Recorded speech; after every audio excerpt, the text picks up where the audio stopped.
vision dans la vallée. Dieu revient encore parler à Ézéchiel. Parce que Ézéchiel a déjà vu, il n'a pas paniqué. Dans la vallée, il lui a montré sa gloire, mais il ne lui a pas montré les problèmes qu'Israël avait. Mais quand il a vu qu'il est venu dans sa gloire, l'enfant l'a vu, il n'a pas paniqué.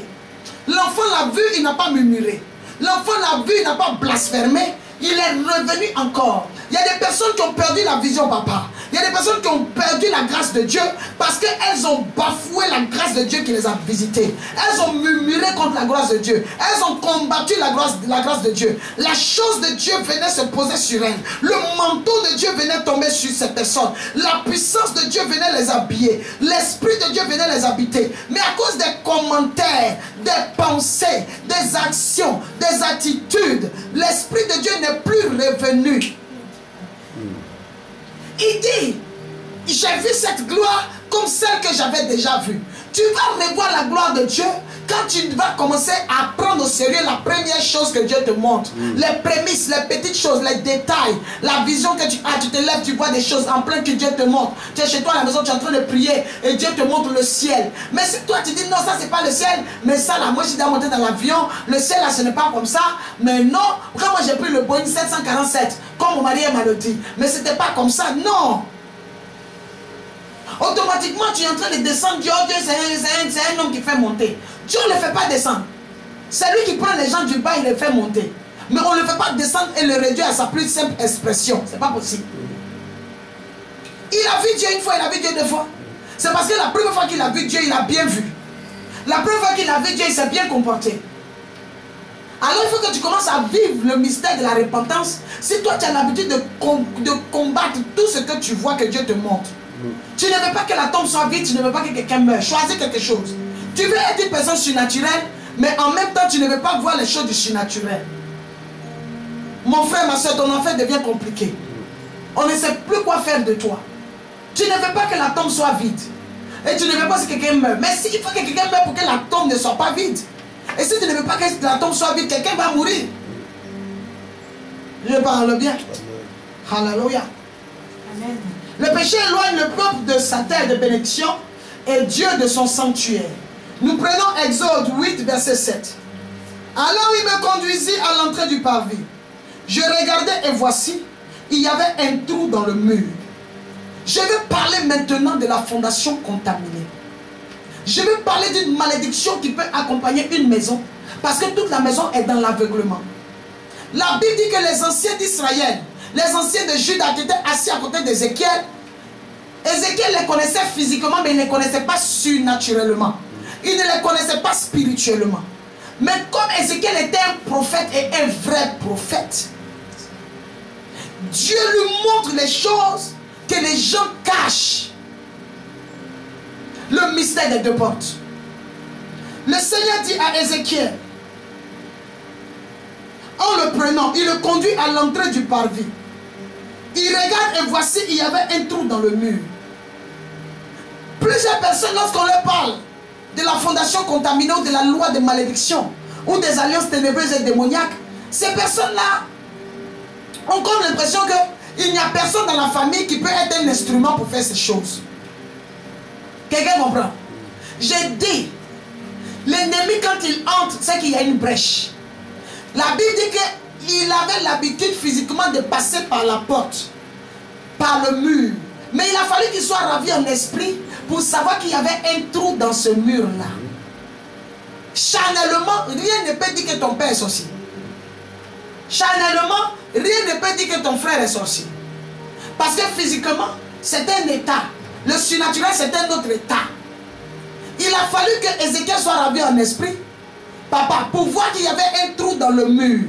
Alors qu'il avait l'habitude de passer là charnellement, mais il n'avait jamais vu de trou dans le mur. J'ai dit à une personne ce soir, mon Dieu te prend, il te saisit, il te ravit en esprit. Il te prend par les cheveux et il te fait dépasser le niveau de la terre. Tu es entre le ciel et la terre. Amen. Tu es entre le ciel et la terre afin que tu puisses maintenant avoir le contrôle. Que tu puisses avoir la connaissance des choses cachées. Que que tu ne connais pas. Nous lisons dans le livre de Jérémie 33, verset 3. Le Seigneur dit, je te révélerai de grandes choses, des choses cachées que tu ne connais pas. Derrière ton problème, il y a des choses cachées que tu ne connais pas. Derrière ton échec, il y a des choses cachées que tu ne connais pas. Derrière ton retard, il y a des choses cachées que tu ne connais pas. Il faut que tu sois rempli en esprit, afin de voir qu'il y a un trou dans le mur. Touche le mur comme ça de votre maison. Il n'y a peut-être pas de trou, mais si Dieu ouvre tes yeux, il y a une faille quelque part. Il me conduisit simplement à l'entrée du parvis. La malédiction ne commence pas où toi tu es. L'entrée du parvis, c'est la généalogie, c'est le début. Il y a des choses que tu subis aujourd'hui qui sont dues à ta généalogie, qui sont dues à tes origines. L'entrée du parvis, c'est quoi? C'est l'entrée de la porte. Par quelle porte ta famille est passée? Le parvis, c'est l'entrée. Le lieu saint, c'est la dimension ensuite. Et le lieu très saint, c'est l'intérieur. Donc je peux dire que le parvis de votre famille, c'est quoi? De votre maison, c'est quoi? Votre portail, là, c'est le parvis. Quand on rentre, on trouve généralement une petite terrasse. Le lieu saint, c'est quoi? C'est votre salon. Le lieu très saint, c'est votre chambre. Et plus tu avances, plus tu es avec Christ, tu rentres dans l'intimité. Il y a 3 dimensions. Il y a le parvis dans l'église, l'endroit où le peuple s'assoit. Le lieu saint, c'est le niveau qui est entre l'autel de Dieu et le lieu où le peuple s'assoit. Et le lieu très saint, c'est à cet endroit-là que les hommes de Dieu s'asseyent parce qu'ils sont les représentants légaux de Dieu. Et c'est là-bas que la Shekinah de Dieu descend. Mais combien de fois on vous a fait monter sur l'autel de Dieu? C'est une intimité, c'est une dimension. Il faut être appelé, il faut être dans les secrets de Dieu, comme diraient les païens. Il faut être dans la dimension de Dieu, dans la connaissance de certaines choses avant que tu t'asseyes dans le lieu très saint, sur l'autel de Dieu. Alléluia. Alors il y a des choses, pour vous qui êtes des novices, qui ne comprenez pas, qui ne voyez pas, qui n'avez pas de vision, qui n'entendez pas la voix de Dieu, vous ne pouvez pas comprendre qu'il y a un trou derrière dans le parvis. Mais les gens qui voient clair voient dans votre famille. Les gens qui passent même devant votre portail, ils voient que votre maison n'est pas normale. La construction de votre maison, les fondements de votre maison ne sont pas normaux. Derrière les fondements, là, pour quelqu'un qui voit, qui a le discernement, qui n'est pas ordinaire, la personne voit autre chose. Juste seulement au parvis, Ézéchiel déjà commençait à avoir des rémas. Il commençait à avoir des révélations. Il commençait à avoir des paroles de connaissance. Juste au parvis. Une personne qui avançait spirituellement. Parce qu'Ézéchiel était avancé spirituellement. Pour une personne qui a avancé spirituellement, dès que tu rentres en contact avec un lieu où il y a une malédiction, tu commences déjà à avoir la révélation. Amen. Tu n'as pas besoin d'être dans le lieu saint ou dans le lieu très saint. Déjà à l'entrée, on dit au parvis, il a vu qu'il y avait un trou dans le mur. Alléluia. Amen. Et l'Éternel lui dit au verset 8, et il me dit, fils de l'homme, perce la muraille. Je perçai la muraille et voici il y avait une porte. C'est la première porte dont je vais parler. Et il me dit, entre et vois les méchantes abominations qu'ils commettent ici. Mais pourquoi est-ce que l'Éternel lui dit derrière le mur perce la muraille? Écoutez-moi bien. Il y a plusieurs chrétiens, papa. Dieu les emmène à comprendre les problèmes de la famille. Ils voient déjà qu'il y a un trou dans le mur. Écoutez-moi bien. Mais ils ne chercheront jamais à percer au-delà du trou qu'ils voient. C'est pour cela que tu peux être un chrétien, tu as des visions, mais tu es nul. La sorcellerie continue, tu es toujours chômeur, tu es toujours vagabond, tu es toujours dans les problèmes. Le tout n'est pas de dire je vois clair. Dieu m'a montré, Dieu me montre. Mais quand Dieu montre, là, on trouve quoi comme solution? Et il y a plusieurs églises comme ça, les églises de Dieu me montrent. Dieu m'a dit, je vois, mais on n'a pas de solution. Parce qu'on ne décide pas soi-même d'être prêt à tout pour devenir un instrument transporté entre le ciel et la terre. Et de comprendre que si personne ne veut percer la muraille, nous devons la percer. Il voyait un mur simple, mais en fait c'était une muraille. Il y a des choses que vous voyez dans la famille, vous pensez que c'est simple, que vous pouvez déplacer. Vous avez menti. Les gens qui ont sous-estimé les problèmes de la famille n'ont jamais pu renverser la famille. N'ont pas pu renverser le fondement, la sorcellerie qui se passe dans une famille. Si tu sous-estimes les choses, ou tu te surestimes, tu vas être étonné. Il faut prendre les choses à leur juste valeur. Tu vois un mur, Dieu dit à Ézéchiel, ne t'arrête pas à cela. Vous savez pourquoi? Parce que tu vois un petit trou, tu dis, oh, c'est rien du tout. Mais ils ne savaient pas que derrière ce mur, papa, il y avait une porte. Il y avait une porte. Un chrétien doit aimer fouiller dans le surnaturel. Il doit aimer comprendre. Chercher à rentrer dans les profondeurs. Jérémie 33, verset 3. Je te révélerai de grandes choses. Des choses cachées que tu ne connais pas. Toi, tu penses que tu connais tous les problèmes de la famille. Tu penses que tu connais l'histoire de la famille parce que tu comptes sur quoi? Ton âge. Tu comptes sur quoi? Parce que tu as 70 ans, tu as 60 ans, tu as 50 ans. Tu ne sais pas que derrière le mur que tu vois, il y a une muraille. Tu ne sais pas qu'il y a une porte derrière. Tu sous-estimes les choses. Tu négliges les choses. Mais c'est cela qui fait que jusqu'à présent, tu n'as pas prospéré. Tes enfants n'ont pas prospéré. Et tu ne sais même pas ce que les enfants de tes enfants vont vivre. Si tu veux que ces choses s'arrêtent dans ta vie, il faut que tu prennes la perceuse. Je développerai cela jeudi prochain. La perceuse du Seigneur. Il perça. Les instruments que vous voulez prendre pour percer, des fois, sont les instruments qui vous fatiguent. Des fois, Dieu parle à des gens. Il y a des gens qui reçoivent la voix de Dieu. Mais il ne veut pas prendre les instruments qui fatiguent. Une perceuse, quand tu veux l'utiliser pour percer, il faut d'abord que tu sois conscient que ce n'est pas pour un petit mur. Deuxièmement, il faut que tu saches ce que tu cherches. Ta cible, que ce soit précis. Mais écoutez-moi bien, la perceuse là, elle bouge tout le corps de celui qui l'utilise. Un marteau va bouger tes bras, tes avant-bras, juste tes épaules.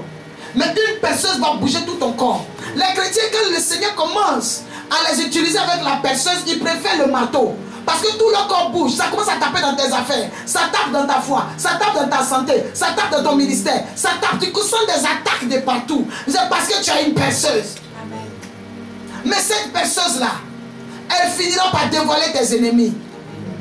N'aie pas peur des combats que tu vis parce que tu es en train de chercher la vérité. N'aie pas peur des attaques, des flèches que l'ennemi te lance parce que tu es en train de chercher la vérité. La perceuse même, la dimension dans laquelle tu es entré, c'est cette dimension qui remet ton corps, qui remet tes activités, qui remet tes projets, qui remet ta vision, qui remet ton atmosphère, qui remet tout ce que tu as. N'aie pas peur, ce n'est pas parce que l'ennemi est en train de gagner. Il n'est pas en train de gagner. C'est parce que tu es en train de découvrir que tu es remué. C'est parce que tu es en train de découvrir que ton corps bouge. C'est parce que tu es en train de découvrir. Ne lui donne pas la gloire. Il ne peut pas t'empêcher. Il aurait dû t'empêcher de trouver la perceuse.